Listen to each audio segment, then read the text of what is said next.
jógee fii daa am beneen xew-xew goo xamante ne moo fi xew mooy gone yi nga xamante ne dañoo nekkoon si TikTok bi di wax si ay fausse information yoo xamante ne wóoru leen ñoom ñoo ñëwoon ànd ak seen mbokk taalibe ñëwoon doon tuub si waaye ba ñu ñëwee nag dañ fay fekk Baye Fall deeral fi wax dëgg fa yàlla yoonu Baye Fall kat sa maam Cheikh Fall da doon wax ni loo xamul bañ koy sos maanu si da si war waaye nag wax lu la wóorul moom wax dëgg fa yàlla ay fen la te ginnaaw nag ay fen moom daa am lu koy lijjanti Baye Fall duñ la bàyyi ngay wax sa teeyu bakken moo waral ka nga xamante ni amaana mun naa bañ a tudd tuuram waaye daa ñëwoon fii doon tuub si ba mu ñëwee nag fekk fi Baye Fall nag Baye Fall ku ne xam ne ni ku leen laal ku laal si sëriñ bi laal leen waaye ba ñu ñëwee seen i tàng-tàng rek wax dëgg Fall ku ne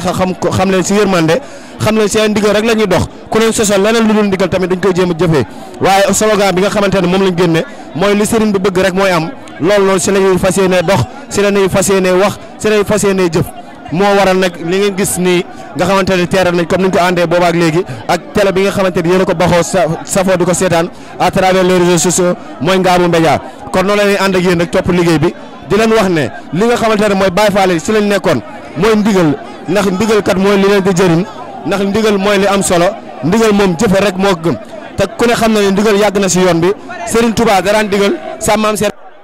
waaye ki nga xamante ne moo fi toogal jotaay sa maam Serap Fall gii di Serigne Amdi Modou Menda fenn rek lay jëlee ndigal muy Serigne Mountakha mi fi toogal jotaay Serigne Touba ba tax tey ba mu ko joxee ndigal mu wàcc si mboolem xalifa Baye Fall yëpp ba ñi nga xamante ni ñoo si gën a ndaw te wuyoo Fall wàcc na si ñoom moo waral loolu ñu toppaat mbedd Ndakaaru yi waaye rawatina tali yi ndax ku ne xam na ni mbokk yi tali yi xat na xat goo xamante ni